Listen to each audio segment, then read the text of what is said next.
Big budgets are ruining gaming. The obsession with massive production costs has infected the industry, and a lot of the AAA games that we end up with are soulless, bloated messes designed to appeal to as many people as possible. Publishers are so afraid of losing money that they'd rather churn out bland, risk-averse copycat products instead of giving us something that's actually, good. The hilarious thing about this is that these type of games are actually the ones that lose the most money, and there is no bigger, better and more recent example of this than Concord, a game that tried to copy a formula that peaked over 8 years ago. This sad little bundle of mediocrity cost over $100 million and 8 years to develop.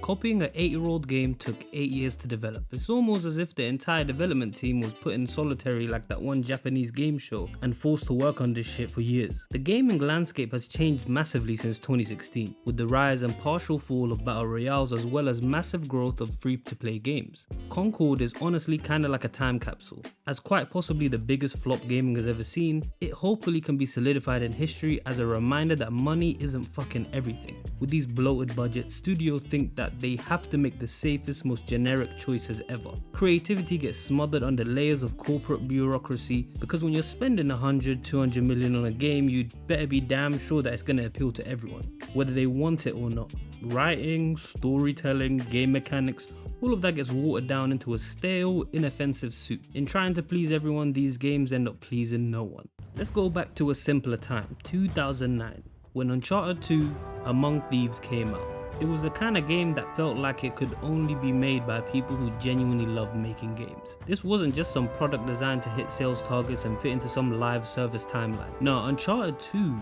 was a game made by people who cared about it and were allowed to let their creativity flourish. Now surely a game as beautiful as Uncharted must have had an insane budget, in the hundreds of millions perhaps. Uncharted 2 had a budget of around 20 million. Now I'm not saying that's chump change, especially at the time, but compared to the monstrous budgets we see today, that's a AA game. Yet despite the modest budget, relatively speaking, Uncharted 2 delivered one of the most cinematic and polished game experiences of all time. What made it so good?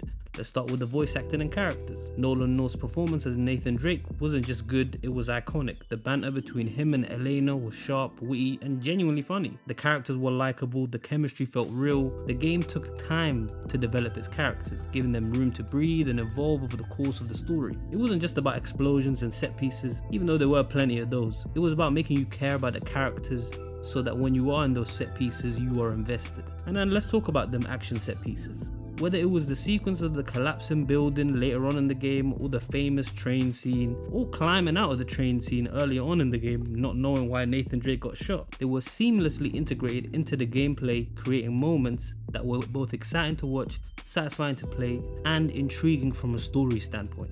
Gameplay wise, Uncharted 2 didn't have the most diverse gameplay, but it nailed the fundament. The cover-based shooting was tight, the platforming was fun without being frustrating, and the puzzles were just challenging enough to break up the action without dragging the pace down. Uncharted blended all these aspects to create a perfectly balanced experience and just a fun game, because that's what they're meant to be at the end of the day. Now let's fast forward to today, where we're getting monstrosities like Suicide Squad killed the Justice League.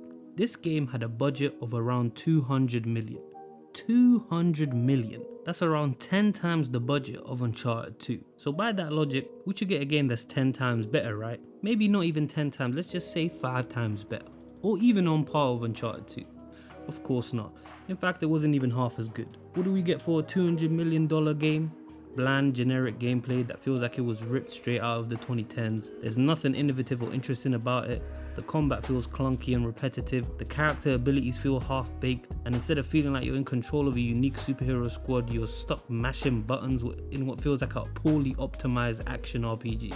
The graphics, while technically impressive in a look at the resolution of that building kind of way, suffer from the curse of graphical fidelity over art style. The game is trying so hard to look real that it ends up feeling sterile, lifeless, and lacking creativity. Everything looked grey and muted, devoid of any style or personality, which is crazy considering these are some of the wackiest characters in DC. Compare that to Uncharted 2, where every location, from the icy mountains of Nepal to the lush jungles of Borneo, was bursting with colour and atmosphere. Those environments felt alive, even in a game on a console much less powerful than the modern ones of today. And And then there's the story. Fucking hell, bruv. Suicide Squad serves up a narrative so shit, there's no point in watching this story unfold. The writing feels like it was pieced together by AI and fed a steady diet of post-2019 Marvel movies. The characters are unlikable, shallow, and poorly written. The Suicide Squad killing the Justice League doesn't even make sense, canonically speaking. There's none of the warmth or charm that you get with the Uncharted cast, or any other likable story for that matter. Instead, we get a bunch of grim, edgy anti-heroes trying to out Tony Stark each other with their witty bullshit. Not to mention the fact that this is meant to be in the Arkham universe, so that means they killed Batman Arkham, which makes it even worse considering that this is the last time we get to see Kevin Conroy as Batman. It's honestly a travesty and low-key offensive as a game. It's such a shit game. And let's be clear, Suicide Squad isn't an outlier. It's a growing trend of AAA games with bloated budgets that deliver forgettable experiences. Wasn't there just another Batman game like a year ago, Gotham Knights or something, that was just as mid as this? These games are designed to appeal to the widest possible audience, which means they take no risks, have no identity, and ultimately fail to leave any lasting impression. In 2024 alone, we've seen two of the biggest flops in gaming history losing hundreds of millions, Concord and Suicide Squad. If you're enjoying this video, don't forget to like and subscribe. I post a video every week and I'm sure you'll enjoy them too. And yeah, back to the video. The problem with these big budgets is that studios become afraid to innovate. When you've sunk 100, 200 million and damn near a decade into a game, you can't afford to not make money. But here's the thing, the games that stick with us, the ones that become classics, aren't the ones that play it safe. They're the ones that take risks, try new things, that offer something that we haven't seen before, or are just fun. I feel like a lot of companies forget that games are meant to be fun. We're not all looking for this pseudo movie, playable movie experience with 900 million megapixel graphics. No one gives a fuck. These games don't need massive budgets to succeed. In fact, smaller budgets can actually be a good thing because they force developers to focus on what really matters. When you have a small budget, you can't spend time on the fluff. You gotta focus on the core aspects of your game because you don't have the financial capabilities to expand. Solid game mechanics, a nice art style, and engaging gameplay is all you really need. Sure, compelling stories are also important, but even as someone who loves the Uncharted games and loves story games as a whole, you don't need some compelling movie quality story with cutscenes that look human to create a great game. Look at games like Sifu, Hades, and Minecraft. These are games that prove you don't really need 200 million to make something great. You just need creativity, passion, a good team, and willingness to take risks.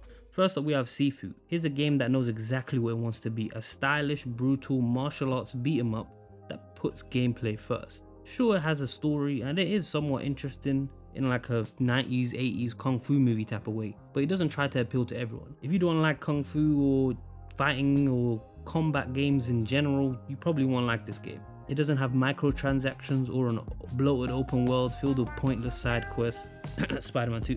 Instead, it focuses on delivering tight, satisfying combat, and that's where the budget goes. Sifu stands out because of its innovative mechanics. The aging system, for example, adds a layer of strategy that makes each fight more meaningful. Every time you die, your character ages, which is like a built-in challenge to the player to not die. The gameplay system in itself almost inspires players to get better at the game and keep playing, and it's such a satisfying gameplay loop. It's a simple mechanic, but it gives the game a sense of weight and progression that most big budget games lack. The combat itself is fluid and challenging, rewarding skill and timing over just brute force. You can feel the love that went into crafting the animations and designs. Each encounter was just brutal and satisfying. They pay homage to movies like Old Boy early on in the game, so you can tell these are real kung fu. Even the Old Boy is in a kung fu movie, technically it's Korean, but you can tell they like those type of movies and they pay homage to them in a nice way. The art style is gorgeous. I don't even think this is up for debate. The art style is beautiful. It's proof that you don't need hyper realistic graphics to make a game stunning. Just a strong, cohesive aesthetic. And I'll bet you anything that Sifu will age tremendously. You could play this game in 20 years and you won't think it looks bad because these type of art styles don't age poorly. Next up, we have Hades, a game developed by a Supergiant Games on a fraction of the budget that your average AAA title gets. And yet, Hades was one of the most beloved games of 2020. Why? Because it focused on things that matter. gameplay, story, and replayability. Hades is a masterclass in game mechanics. The roguelike structure encourages players to keep coming back for one more run. But what sets it apart is how it uses that structure to tell a nice, compelling story. Every time you die and return to the underworld, new dialogue unlocks, giving you more insight into the characters in the world. And I'm not saying it's the deepest story ever, but it was interesting and it added to the experience. And the gameplay is fast, fluid, and incredibly satisfying. The combat is easy to pick up but hard to master, with a wide variety of weapons and abilities that allow for different playstyles. I mean, it's a roguelike at the end of the day, so this is their bread and butter. The art style is just beautiful, bold and vibrant. Another example of an art style that will age well, just like Sifu's, perfectly proving how you don't need hyper-realistic graphics and a Hollywood cast to create a memorable experience.